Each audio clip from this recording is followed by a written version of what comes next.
নবনিযুক্ত সিইসি নাসিরউদ্দিন সহ ৫ কমিশনারের শপথ, অবাধ, সুষ্ঠু ও নিরপেক্ষ নির্বাচন উপহার দেওয়ার অঙ্গীকার। নতুন নির্বাচন কমিশনের কাছে অবাধ, সুষ্ঠু ও শান্তিপূর্ণ নির্বাচন আশা করে দেশের মানুষ, বলেছেন রুহুল কবির রিজভী। আবারও বিক্ষোভে ব্যাটারি চালিত অটোরিকশা চালকরা। রাজধানীর বিভিন্ন জায়গায় অবরোধ, মানতে হবে আদালতের নির্দেশ, বলেছেন স্বরাষ্ট্র উপদেষ্টা। বান্দরবান রুমার গহীন জঙ্গলে কেএনএফ এর গোপন আস্তানায় সেনা অভিযান, ৩ সন্ত্রাসী নিহত, অস্ত্রসহ বিভিন্ন সরঞ্জাম উদ্ধার। দেখছিলেন ক্রাউন সিমেন্ট সংবাদ শিরোনাম। এবার বিস্তারিত সংবাদ। শপথ সমুন্নত রাখবেন, নিয়ত সহি আছে জানিয়ে নবনিযুক্ত প্রধান নির্বাচন কমিশনার এএমএম নাসিরউদ্দিন বলেছেন, অবাধ, সুষ্ঠু ও গ্রহণযোগ্য একটি নির্বাচন উপহার দেবেন। শপথ শেষে বেরিয়ে সাংবাদিকদের প্রশ্নের জবাবে এ কথা বলেন সিইসি। অনেকদিন ধরেই মানুষ ভোটাধিকার থেকে বঞ্চিত, সুষ্ঠু নির্বাচন করতে কিছু সংস্কার লাগবে। সুপারিশ আসুক, যেটা গ্রহণযোগ্য হবে সেটা বাস্তবায়ন করা হবে বলে জানান তিনি। এর আগে দুপুর 1টায় সুপ্রিম কোর্ট জাজেস লাউঞ্জে প্রধান নির্বাচন কমিশনার ও 4 কমিশনারকে শপথ পাঠ করান প্রধান বিচারপতি সৈয়দ রেফাত আহমেদ। বৃহস্পতিবার দেশের 14তম প্রধান নির্বাচন কমিশনার হিসেবে নিয়োগ পান সাবেক সচিব এএমএম নাসিরউদ্দিন, সাবেক অতিরিক্ত সচিব মোহাম্মদ আনোয়ারুল ইসলাম সরকার, সাবেক জেলা ও দায়রা জজ আব্দুর রহমান এল মাসুম, সাবেক যুগ্ম সচিব বেগম তাহমিদ আহমেদ ও অবসরপ্রাপ্ত brigadier general Abul Fazal Mohammad Sanaullah commissioner হিসেবে নিয়োগ পান। শপথ শেষে আগারগাঁও নির্বাচন ভবনে যায় পুরো কমিশন। এই কনস্টিটিউশনটা যদি ঠিক না হয় তাহলে আমাদের যাত্রা তো আমরা এলোপাতারি হয়ে যাবে। কনস্টিটিউশন রিফর্মস কমিশনটা কাজ করছে, সুতরাং এটাও শেষ হোক, সব সুপারিশগুলো আসুক। বেশি দিন তো নাই, ওনারা তো সরকার বলছে ডিসেম্বর পর্যন্ত টাইম দিয়েছে। ইটস নট ফার অ্যাওয়ে, অতি অল্প সময়। আপনারা আশ্বস্ত থাকুন, ইনশাল্লাহ আমাদের নিয়ত সহি, and we are confident inshallah we will be able to deliver. বহু চ্যালেঞ্জ দেখেছি এবং ইনশাল্লাহ সাকসেসফুলি মোকাবেলা করেছি। চ্যালেঞ্জ মোকাবেলা করার সাহস এবং অভিজ্ঞতা আমার আছে, সুতরাং আমি ইনশাল্লাহ যে কোনো ধরনের চ্যালেঞ্জ আসুক সংশ্লিষ্ট সবাইকে নিয়ে ইনশাল্লাহ we will overcome those challenges. BNP senior যুগ্ম মহাসচিব রুহুল কবির রিজভী বলেছেন, নতুন নির্বাচন কমিশনের কাছে অবাধ, সুষ্ঠু ও শান্তিপূর্ণ নির্বাচন আশা করে দেশের মানুষ। দুপুরে নাটোরের আলাইপুরে বিএনপির অস্থায়ী কার্যালয়ে সংবাদ সম্মেলনে তিনি এ প্রত্যাশার কথা জানান। রিজভী আরও বলেন, নির্বাচন কমিশন হচ্ছে একটা স্বাধীন ও সাংবিধানিক সংস্থা। তাদের নিজস্ব ক্ষমতা আছে। নির্বাহী বিভাগ যদি তাদের কোনো অন্যায় আদেশ করে তা না শোনার অধিকার তাদের আছে। রিজভী অভিযোগ করেন, শেখ হাসিনা বেছে বেছে এমন লোকদের দিয়ে কমিশন গঠন করতেন যারা হাসিনার কৃতদাস হিসেবে কাজ করতেন।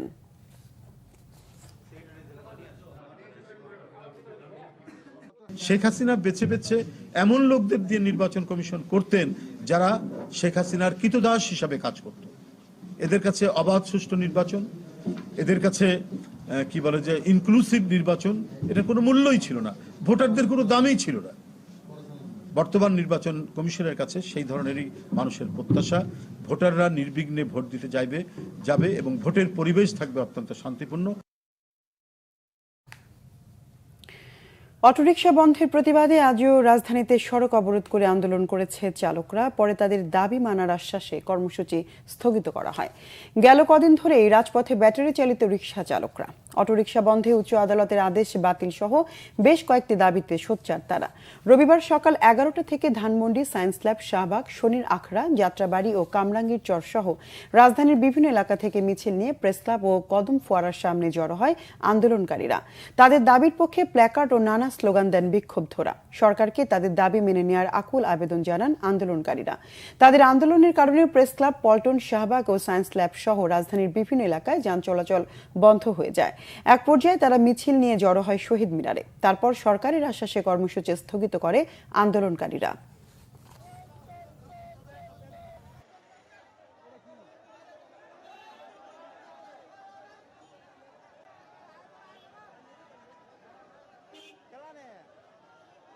আমরা যে কিস্তিতে উঠে যে গাড়িটা কিনছি কিনা 2টা মাস আমরা ব্যবহার করতে পারি নাই, এখন আমাকে নির্দেশনা দিয়েছে অটো চলবো না, আমরা মেন রাস্তায় দরকার পড়ে রাত 8টা 9টার পরে আসবো। আমাকে একটা সিদ্ধান্ত দেওয়া হোক যে তোমরা এই রাস্তায় পর্যন্ত চালাইবা, রাত 10টা কি 9টার পরে 8টার পরে মেন রাস্তায় আসবা। আমরা শৃঙ্খলভাবে যাতে নিয়ম নীতি মেনে রুটে চলতে পারি, এই জন্যই আমরা এখানে অবস্থান করা। আমরা যদি রোডও চালাতে না পারি তাহলে আমরা ঋণ দেবো কিভাবে, আমরা খাবো কিভাবে? আমাদের কর্মস্থান দিয়ে তারপর ওটা আমাদের বাতিল করতে হবে, নাহলে আমাদের ওটা চলবে চলবে চলবে। আমরা চাচ্ছি যে অটোটা বৈধ হবে। 12 লক্ষ মানুষ অটো চালায়, এই লোকগুলো করবো কি? এই লোকগুলো কি না খেয়ে মারবো? অটোটা কিসের জন্য ডিজিটাল হবে না? মানুষ হয়ে মানুষকে পেটেল মেরে টাইনে নিতে হয়, আমাদের অনেক কষ্ট হয়। আমরা চাই রিক্সাটাও ডিজিটাল হোক। এদিকে অটোরিকশা সম্পর্কে উচ্চ আদালত থেকে যে নির্দেশনা আসবে তাই বাস্তবায়ন করা হবে বলে জানিয়েছেন স্বরাষ্ট্র উপদেষ্টা অবসরপ্রাপ্ত লেফটেন্যান্ট জেনারেল মোহাম্মদ জাহাঙ্গীর আলম চৌধুরী। তিনি আশা করেন নির্দেশনা ভালোই আসবে।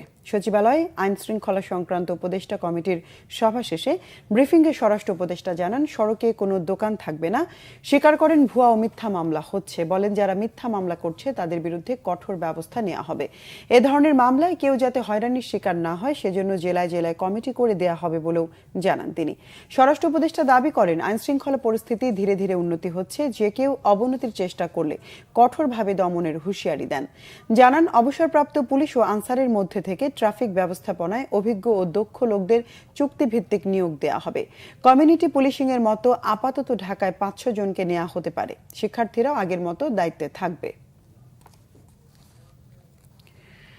বান্দরবানের রুমার গহীন জঙ্গলে কুকিচিন ন্যাশনাল আর্মি KN এর গোপন আস্তানায় সন্ধান পেয়েছে সেনাবাহিনী। বন্দুকযুদ্ধে সংগঠনটির 3 সন্ত্রাসী নিহত হওয়ার তথ্য জানিয়েছে তারা। উদ্ধার করা হয়েছে অস্ত্র ও অন্যান্য সরঞ্জাম। রবিবার আন্তঃবাহিনী জনসংযোগ পরিদপ্তর ISPR থেকে তথ্য নিশ্চিত করা হয়েছে। ISPR জানায়, বান্দরবানের রুমার গহীন জঙ্গলে সেনাবাহিনী KN এর গোপন আস্তানায় অভিযান চালায়। অভিযানে সন্ত্রাসীদের সাথে বন্দুকযুদ্ধে নিহত হয় 3 জন। উদ্ধার করা হয় অস্ত্র ও অন্যান্য সরঞ্জাম।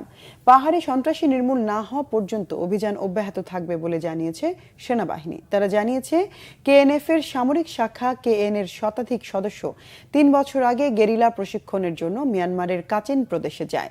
2021 সালে প্রশিক্ষণপ্রাপ্ত একটি দল ফিরে আসে। এই দলের সদস্যরা এখন পাহাড়ে অস্থিতিশীল পরিস্থিতি তৈরি করতে চাইছে। আশুলিয়ার নিশ্চিন্তপুরে তাজরিন গার্মেন্টসে ভয়াবহ অগ্নিকাণ্ডের 1 যুগ পূর্ণ হলো আজ। প্রতি বছরের মতো এবারও পুড়ে যাওয়া কারখানাটির সামনে শ্রদ্ধা জানানো হয় নিহত শ্রমিকদের। পুষ্পস্তবক অর্পণ করে বিভিন্ন শ্রমিক সংগঠন, শিল্প, পুলিশ সহ আহত ও নিহতদের পরিবার। শ্রমিক সংগঠনের নেতারা বলেন, 2012 সালের 24 নভেম্বর রাতে আগুন লাগে তাজরিন পোশাক কারখানায়। গেটে তালা লাগানো থাকায় আগুনে পুড়ে আর লাফিয়ে পড়ে নিহত হন শতাধিক শ্রমিক। নিহতদের পরিবারের অভিযোগ, অগ্নিকাণ্ডের 1 যুগ কেটে গেলেও যথাযথ ক্ষতিপূরণ পাননি তারা। আহতদের করা হয়নি পুনর্বাসন ও চিকিৎসার সহায়তা।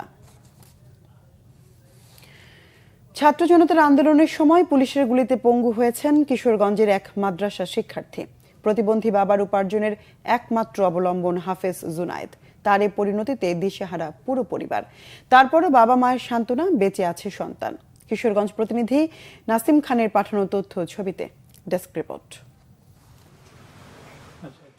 3 মাস আগেও কিশোরগঞ্জের ছেলে হাফেজ জুনায়েদ ছিলেন 8-10 জনের মতো সুস্থ সবল। রাজধানীর যাত্রাবাড়ি একটি মাদ্রাসায় পড়াশোনার পাশাপাশি করতেন টিউশনি, চালাতেন নিজের ও পরিবারের খরচ। 5 আগস্ট ছাত্র জনতা আন্দোলনে ঝাঁপিয়ে পড়েন জুনায়েদ ও তার কয়েকজন বন্ধু। এক পর্যায়ে পুলিশের ছোড়া গুলিতে বিদ্ধ হয় জুনায়েদ। রক্তাক্ত পা নিয়ে তাকে ভর্তি করা হয় হাসপাতালে। পরে কেটে ফেলতে হয় ওই পা। পঙ্গু হয়ে হারান উপার্জনের ক্ষমতা। একটা ব্যানের পিছনে পালাইছিলাম, পালানোর পরে ভাবছিলাম হয়তো কিছুক্ষণ গুলি করে তারপর তারা বন্ধ করে দেবে, কিন্তু না, এগুলি তো দীর্ঘ সময় যাবৎ চলছিল। তারপর ব্যান গাড়ি থাকার কারণে আমরা বুঝতে পারি না যে পুলিশ যে বের হয়ে আমাদের কাছে চলে আসছে। তারপর হঠাৎ চুকিতে দেখলাম পুলিশ আমাদের পাশে চলে আসছে। ইতিমধ্যে আমরা বের হয়ে পুলিশে বললাম যে প্লিজ আমরা আপনাদের কোনো ক্ষতি করবো না, বাস আমাদেরকে ছেড়ে দেন, আমরা চলে যাই। এই কথা বলার পরও তারা আমাকে গুলি করলো। সংসারের একমাত্র উপার্জন ক্ষমের এই অবস্থায় মানবেতর দিন কাটছে পরিবারটির। এই একটা ছেলে খুব কষ্ট করিয়া সংসারটা আমাদের চালাইছি, চালাই নিয়া চলতেছে বেকাইতেছি। কখন এই ছেলেটা এই অবস্থা হয়েছে, তখন আমার সংসারটা খুব চলনে প্রচেষ্টা পাইতেছি যে আমার পুতে আমার লেখাপড়া করে চাকরি করব, কইরা সংসার চালাইব। এখন আমার পুতও অচল হইয়া পড়ছে। এই 25 তারিখ সে এই আন্দোলন, ছাত্র আন্দোলনে সে আহত হইল। এই পর্যন্ত সরকার এটা কোনো খোঁজখবর নেয় না। আমরা সরকারের কাছে দাবি জানাচ্ছি শীঘ্রই এই ছেলেটিকে যেন পুনর্বাসন করা হয়। জুনায়েদের চিকিৎসা ও পুনর্বাসনে উদ্যোগ নেওয়ার আশ্বাস দিয়েছেন জেলা প্রশাসক। আমাদের হাফেজ জুনায়েদ নামে যে আহত হয়েছিল এবং তার একটি পা কেটে ফেলে দিতে হয়েছে তার জীবন রক্ষার্থে, তার সাথে আমরা যোগাযোগ করেছি এবং তার একটা বিকল্প কর্মসংস্থানের জন্য আমরা চেষ্টা করছি। জেলা প্রশাসন থেকে তাকে আর্থিক সাহায্য প্রদান করা হবে, একই সাথে তার একটি কর্মসংস্থানের ব্যবস্থার উদ্যোগ আমরা নিয়েছি। ছাত্র জনতার আন্দোলনে আহতদের চিকিৎসা ও পুনর্বাসনে সরকারের দৃশ্যমান পদক্ষেপের অপেক্ষায় ভুক্তভোগী পরিবারগুলো। Bangla vision news desk. রাজধানীর মিরপুরে একটি বাসায় আগুনে 3 শিশুসহ 7 জন এবং নারায়ণগঞ্জের মেঘনাঘাট এলাকায় অ্যারোসল কারখানায় বিস্ফোরণে 10 শ্রমিক দগ্ধ হয়েছেন। মিরপুর 11 নম্বর এলাকার একটি বাসায় গ্যাস লিকেজ থেকে আগুন লাগে। দগ্ধদের national institute burn and plastic সার্জারিতে চিকিৎসা দেওয়া হচ্ছে। এদিকে সকাল 10:30টার দিকে সোনারগাঁয়ের মেঘনাঘাটে অ্যারোসল কারখানায় বিস্ফোরণ হয়। দগ্ধ বিপ্লব, আরিফ, হাসান, শাওন, হুসাইন, চঞ্চল, তামজিদ, তন্ময়, নুর ইসলাম ও আল আমিনকে জাতীয় বার্ন ও প্লাস্টিক সার্জারি ইনস্টিটিউটে চিকিৎসা দেওয়া হচ্ছে। তাদের কয়েকজনের অবস্থা আশঙ্কাজনক। শ্রমিকরা জানান, সকাল থেকে তারা কারখানার ইউনিট 1-এ অ্যারোসল তৈরির কাজ করছিলেন। তখন হঠাৎ করে বিস্ফোরণ হয়। সঙ্গে সঙ্গে কারখানা অগ্নি নির্বাপন কর্মীরা আগুন নেভান, কিন্তু এর মধ্যেই দগ্ধ হন 10 জন। অন্যদিকে চট্টগ্রাম মহানগরীর অভয় মিত্র ঘাট এলাকায় আগুনে পড়েছে বসতঘর সহ কয়েকটি কাঠের দোকান। রবিবার ভোরে আগুন লাগে। ফায়ার সার্ভিসের 7টি ইউনিট 2 ঘন্টার চেষ্টায় আগুন নিয়ন্ত্রণে আনে। অটোরিকশার ধাক্কায় আফসানা করিম রাচি নিহতের ঘটনায় জাহাঙ্গীরনগর বিশ্ববিদ্যালয়ের শাটডাউন কর্মসূচি পালন করেছেন শিক্ষার্থীরা। সকাল থেকে বিশ্ববিদ্যালয়ের বিজনেস স্টাডিজ অনুষদে তালা দিয়ে কর্মসূচি শুরু করেন তারা। পরে সেখান থেকে বিক্ষোভ মিছিল নিয়ে নতুন প্রশাসনিক ভবনের মূল ফটকে তালা ঝুলিয়ে অবস্থান নেন শিক্ষার্থীরা। রাচি নিহতের ঘটনায় দায়ী রিকশা চালককে দ্রুত গ্রেফতার করে দৃষ্টান্তমূলক শাস্তির দাবি জানান। পরে অবস্থানরত শিক্ষার্থীদের সঙ্গে বিশ্ববিদ্যালয়ের উপাচার্য সহ প্রশাসনের কর্মকর্তারা তাদের দাবি দেওয়া নিয়ে আলোচনা করেন। দাবি আদায়ের আশ্বাসে কর্মসূচি প্রত্যাহার করেন তারা। তবে বিজনেস স্টাডিজ অনুষদ ও 53 ব্যাচের সব বিভাগের ক্লাস পরীক্ষা বন্ধ রয়েছে।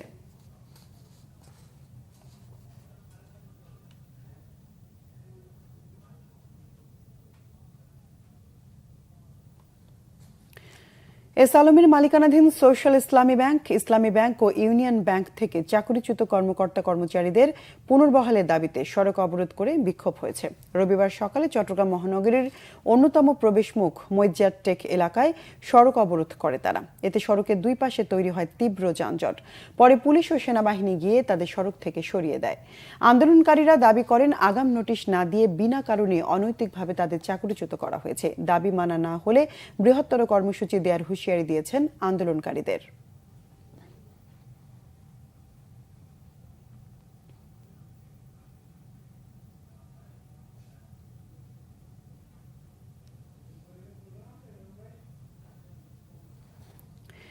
কিশোরগঞ্জের গাঙ্গাটিয়া জমিদার বাড়িতে মানব বাবুর মাছের খামারে হামলা চালিয়েছে দুর্বৃত্তরা। এতে বিক্রির জন্য রাখা প্রায় 200 মণ মাছ নষ্ট হয়েছে বলে অভিযোগ ভুক্তভোগীর, যার দাম প্রায় 10 লাখ টাকা। এই ঘটনায় খামারে 4 জন আহত হন। ভাঙচুর করা হয় 5টি মোটরসাইকেল, সাবমার্সিবল পাম্পও খুলে নিয়ে যায় সন্ত্রাসীরা। ঘটনাস্থল পরিদর্শন করেছেন উপজেলা নির্বাহী অফিসার অনিন্দ মণ্ডল ও হোসেনপুর এএসপি সার্কেল সুজন চন্দ্র দাস। ঘটনায় জড়িত থাকার অভিযোগে সাদ্দাম হোসেন নামে একজনকে গ্রেফতার করেছে পুলিশ।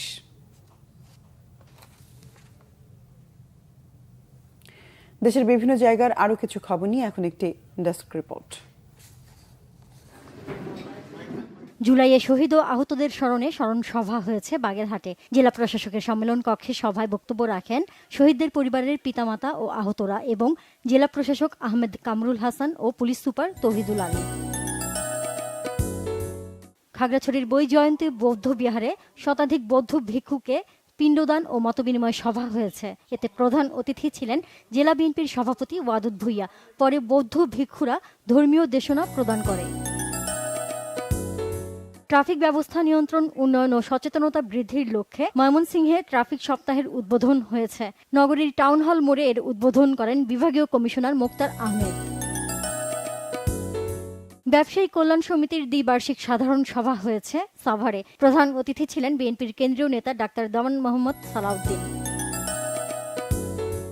ব্রাহ্মণবাড়িয়ায় সুশীল সমাজের সাথে মতবিনিময় করেছেন বাংলাদেশ পুলিশের চট্টগ্রাম রেঞ্জের ডিআইজি মোহাম্মদ আহসান হাবিব পলাশ। পুলিশ সুপারের কার্যালয়ে এ সভা হয়। গবেষণায় শিল্পোদ্যোক্তাদের অংশগ্রহণ নিয়ে কর্মশালা হয়েছে জয়পুরহাটে। এতে প্রধান অতিথি ছিলেন বাংলাদেশ বিজ্ঞান ও শিল্প গবেষণা পরিষদের চেয়ারম্যান ডক্টর সামিনা আহমেদ। নানা আয়োজনে নবান্ন উৎসব পালিত হয়েছে জয়পুরহাটে। স্থানীয় প্রেস ক্লাবের আয়োজনে এতে জেলা প্রশাসক Afroza Akter Chowdhury, police super Mohammad Abdul Wahab, press ক্লাবের সভাপতি আবু বকর সিদ্দিক সহ অন্যরা উপস্থিত ছিলেন। গোপালগঞ্জে প্রাথমিক বিদ্যালয়ের শিশু শিক্ষার্থীদের ঝরে পড়া রোধ এবং বিদ্যালয়মুখী করতে শিক্ষা উপকরণ ও শীতবস্ত্র বিতরণ করেছে টুঙ্গিপাড়া উপজেলা প্রশাসন। প্রধান অতিথি ছিলেন জেলা প্রশাসক মোহাম্মদ কামরুজ্জামান। দেশব্যাপী ক্রিকেট উন্মাদনা ছড়িয়ে দিতে এবং তরুণ সমাজকে মাদক ও সন্ত্রাস থেকে দূরে রাখতে খুলনায় অনুষ্ঠিত হচ্ছে জিয়া ক্রিকেট টুর্নামেন্ট। জেলা স্টেডিয়ামে এই খেলার উদ্বোধন অনুষ্ঠানে উপস্থিত ছিলেন জাতীয় দলের সাবেক খেলোয়াড় মিনহাজুল আবেদিন নান্নু, সালমা খাতুন, আমিনুল হক সহ অনেকে। দিনাজপুর সরকারি কলেজের শিক্ষার্থীদের সাথে মতবিনিময় সভা করেছে জাতীয়তাবাদী ছাত্রদলের কলেজ শাখা। চাঁপাইনবাবগঞ্জ জেলা মোটর শ্রমিক ইউনিয়নের সাধারণ সভায় জেলা truck, tank, lorry, covered van শ্রমিক ইউনিয়নের বিরুদ্ধে হামলার অভিযোগ এনে সংবাদ সম্মেলন হয়েছে। ব্রাহ্মণবাড়িয়ায় স্কুল ক্যাম্পাস স্থানান্তরের প্রতিবাদে বিক্ষোভ করেছে শিক্ষার্থীরা। শহরের আইডিয়াল রেসিডেন্সিয়াল স্কুল অ্যান্ড কলেজের শিক্ষার্থীরা 7 দফা দাবিতে বিদ্যালয়ের সড়কে অবস্থান নেয়। অনিয়ম, দুর্নীতি ও স্বেচ্ছাচারিতার অভিযোগ এনে রংপুরের পীরগঞ্জ বড় আলদমপুর ইউনিয়ন পরিষদের চেয়ারম্যানের অপসারণের দাবিতে মানববন্ধন করেছে ভুক্তভোগী এলাকাবাসী। নোয়াখালীর কোম্পানীগঞ্জ উপজেলার চর এলাহি ইউনিয়ন বিএনপির সভাপতি ও সাবেক ইউপি চেয়ারম্যান আব্দুল মতিন তোতার খুনিদের ফাঁসির দাবিতে জজ আদালতের সামনের সড়কে মানববন্ধন ও বিক্ষোভ করেছে এলাকাবাসী। পিকনিকে যাবার সময় গতকাল নিহত Gazipur Islamic university of technology এর শিক্ষার্থী মুক্তাসিম রহমান মাহিমের দাফন সম্পন্ন হয়েছে গ্রামের বাড়ি রংপুরের নিউ জুম্মাপাড়ায় মুন্সিপাড়া কবরস্থানে। এর আগে বাদ জোহর আল জামিয়াতুল করিমিয়া নুরুল উলুম মাদ্রাসা মাঠে হয় জানাজা। Naznin Akter, Bangla vision news desk. সংবাদ শেষ করব ক্রাউন সিমেন্ট শিরোনামগুলো আরেকবার জানিয়ে। নবনিযুক্ত সিইসি নাসিরউদ্দিন সহ 5 কমিশনারের শপথ, অবাধ, সুষ্ঠু ও নিরপেক্ষ নির্বাচন উপহার দেওয়ার অঙ্গীকার। নতুন নির্বাচন কমিশনের কাছে অবাধ, সুষ্ঠু ও শান্তিপূর্ণ নির্বাচন আশা করে দেশের মানুষ, বলেছেন রুহুল কবির রিজভী। আবারও বিক্ষোভে ব্যাটারি চালিত অটোরিকশা চালকরা, রাজধানীর বিভিন্ন জায়গায় অবরোধ মানতে হবে আদালতের নির্দেশ, বলেছেন স্বরাষ্ট্র উপদেষ্টা। বান্দরবান রুমার গহীন জঙ্গলে কেএনএফ এর গোপন আস্তানায় সেনা অভিযান, 3 সন্ত্রাসী নিহত, অস্ত্রসহ বিভিন্ন সরঞ্জাম উদ্ধার। দর্শক, এই ছিল এখনকার মতো। পরের সংবাদ সন্ধ্যা 7:30টায় দেখার আমন্ত্রণ রইল। এছাড়া বাংলা ভিশন সংবাদ ও সংবাদ সংশ্লিষ্ট অনুষ্ঠান দেখতে ভিজিট করুন www.bvnews24.com ও facebook.com/banglavisionnews এবং সাবস্ক্রাইব করুন youtube.com/banglavisionnews। এতক্ষণ সঙ্গে থাকায় ধন্যবাদ সবাইকে।